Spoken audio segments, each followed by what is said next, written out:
ব্র্যান্ডের শহর কুমিল্লা এটা আসলে এভাবেই হয় না। পবিত্র ঈদুল ফিতরকে সামনে রেখে মাহে রমজান মাস চলছে। এখনই কিন্তু কুমিল্লার শপিং মলগুলি একদম চমৎকার রূপে ফিরে এসেছে এবং ক্রেতাদের আকৃষ্ট করতে বিভিন্ন আলোকসজ্জায় কিন্তু শপিং মলগুলো সাজিয়েছে। বিশেষ করে সাত্তার খান কমপ্লেক্স, তারপরে ইস্টার্ন একো প্লাজা, তারপরে হচ্ছে আপনার যে কিউআর টাওয়ার, এখানে তো অসংখ্য দামি দামি ব্র্যান্ড রয়েছে। খুবই সুন্দর করে কিন্তু সাজিয়েছে খন্দকার হক টাওয়ার।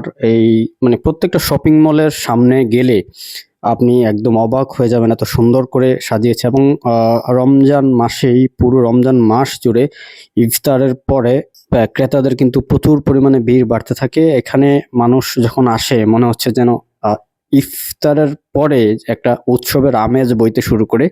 সবাই খুব সুন্দর করে স্বাচ্ছন্দ্য বোধ করে এই সময়টাতে। এবং বেশ কিছু শপিং মলে কিন্তু আমরা দেখতে পেয়েছি আপনার এই ঈদ উপলক্ষে বিভিন্ন লটারির বা কুপনের ব্যবস্থা করেছে। আপনারা সেখানে কেনাকাটা করলে অনেকগুলি পুরস্কারও জেতার সুযোগ আছে। তো কুমিল্লা এখন খুব ঝলমলে উজ্জ্বল হয়ে আছে, খুবই সুন্দর লাগছে কুমিল্লার মার্কেট।